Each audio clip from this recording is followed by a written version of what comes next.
Donc, bonjour, pendant 7 minutes, je vais vous parler d'autisme. Et donc pour ça, je vais vous présenter deux personnes bien réelles. Gabin, qui est une personne avec un autisme et une déficience intellectuelle très sévère. Et puis à côté, il y a Joseph Chovanec, qui lui a un doctorat en philosophie, qui connaît 7 langues, qui parcourt le monde, qui écrit des livres.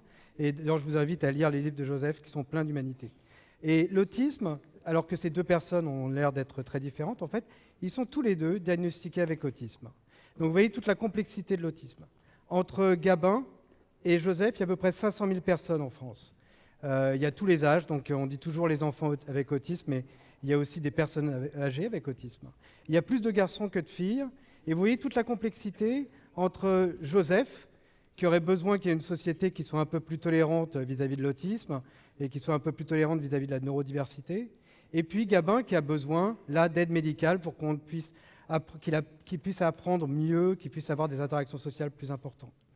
Donc pour essayer de comprendre et d'aider ces personnes, on essaie de comprendre les causes de l'autisme. Et pour ça, on essaie de comprendre quels sont les gènes, par exemple, qui sont en cause. Alors avant de vous parler des gènes, je voulais vous poser juste une question. Qui a déjà mangé de l'ADN? Levez la main. Voilà, donc juste pour vous dire que en fait, même si vous n'avez pas levé la main, en fait, vous mangez de l'ADN quasiment tous les jours. Il y a de l'ADN dans les pommes de terre, dans les tomates. Donc même si vous êtes végétarien, vous mangez de l'ADN. Donc n'ayez pas peur, mais ce n'est pas que dans les laboratoires. Vous voyez. Alors juste la première diapositive, s'il vous plaît. Voilà, ça c'est ma vie. Je regarde le génome. Et c'est 2 mètres d'ADN qui sont dans chacune de vos cellules. C'est 3 milliards de lettres. Et la différence entre vous et moi, c'est à peu près ça. C'est une lettre toutes les 1000 toutes les 1000 lettres. Et des fois, il y a des lettres vertes, ou qu'on ait un T, un G ou un C, un A, c'est pas très très différent. Il y a des lettres un peu orange comme ça, qui fait que vous êtes brune ou blonde, ce qui n'est pas non plus catastrophique. Et des lettres, par contre, rouges, qui vont faire que vous allez être malade ou pas. D'accord ? Et le problème dans mon laboratoire, c'est que quand je séquence l'ADN, je n'ai pas la couleur. Donc tout le travail de mon laboratoire, des gens fabuleux avec qui je travaille, c'est d'essayer de comprendre est-ce que cette lettre est verte, orange ou rouge. Donc on a identifié les premiers gènes impliqués dans l'autisme, et vous voyez cette petite mutation rouge que j'ai perdue là, elle ressemble beaucoup à la mutation qu'on a trouvée chez Gabin. Gabin est muté dans un gène qui s'appelle SHANK3. Alors pourquoi on pense qu'on a trouvé un gène impliqué dans l'autisme? En fait, cette petite mutation qu'on ne voit plus, elle est... Oh, ça serait bien si on pouvait les faire disparaître comme ça. Cette mutation, en fait, elle est arrivée chez l'enfant, uniquement ses parents ne l'avaient pas. C'est une mutation de novo. Le deuxième argument, c'est que cette mutation, elle casse le gène, elle casse la protéine qui est codée par le gène. Et le troisième argument, c'est qu'on avait déjà trouvé des enfants comme Gabin, qui avaient un autisme très sévère, qui étaient mutés dans ces gènes, et on n'avait jamais trouvé ces mutations chez des personnes neurotypiques. Vous voyez, c'est ces faisceaux d'arguments qui nous disent qu'on a trouvé un gène impliqué dans l'autisme. Maintenant, des Japonais, des Chinois, des Américains ont trouvé les mêmes mutations. Alors, la question maintenant, c'est plus de savoir est-ce qu'il y a des gènes impliqués dans l'autisme, c'est de savoir ce qu'ils font. Et là, on a eu beaucoup de chance. Donc, diapositive suivante.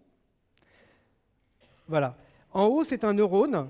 Et là, pourquoi on a eu beaucoup de chance? Parce que en fait, les neurobiologistes connaissaient ces gènes. Ils ne savaient pas qu'ils étaient impliqués dans l'autisme, mais ils savaient que ça faisait des connexions neuronales. Donc les petits points jaunes que vous voyez, c'est des synapses, c'est les points de contact entre les neurones. Et vous voyez que le neurone en haut, c'est celui où il y a le gène normal. Et puis le neurone en bas, il n'y a pas besoin d'être neurobiologiste pour voir qu'il y a beaucoup moins de ces petites synapses. Ça va? Voilà, donc ça c'est dans une boîte de pétri. On veut savoir maintenant qu'est-ce qui se passe dans le cerveau. Est-ce que ces mutations vont donner quelque chose au niveau du comportement? Pour cela, on a au laboratoire des souris, diapositive suivante, ou film suivant. Voilà, le film, s'il vous plaît. Voilà, ça c'est une souris mâle, et on va lui mettre une femelle en chaleur dans la cage. Donc ça c'est une souris tout à fait normale. Alors voilà, si vous avez jamais vu un mâle et une femelle en chaleur dans une cage, voilà ce que ça fait. C'est tout à fait ce qu'on attendait, en tout cas à l'Institut Pasteur.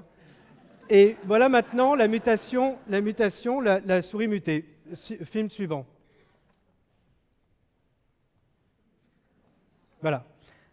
J'espère que vous voyez un peu la différence. Donc, quand j'ai identifié ces gènes il y a 10 ans, je ne pensais pas que ça allait être aussi conservé, que chez la souris c'était pareil, et qu'on allait avoir des interactions sociales aussi perturbées. Alors, vous voyez un micro en haut. Donc, je ne sais pas si vous savez, mais les souris chantent et vous allez entendre pour la première fois, je suis très fier d'entendre, j'espère que ça va marcher, une souris au théâtre de l'Odéon. Voilà, on a entendu. Et donc, on a montré que ces souris étaient mutées, elles avaient des problèmes de vocalisation, elles vocalisaient moins et elles vocalisaient différemment. Donc voilà, j'ai essayé de vous montrer qu'on peut... Enfin déjà, je vous ai appris que vous mangez de l'ADN. Deuxièmement, que les souris chantaient. Et maintenant, j'espère que je vous ai montré qu'on peut travailler sur l'autisme sans le stigmatiser, tous ensemble avec les familles, pour aider les gens. Merci.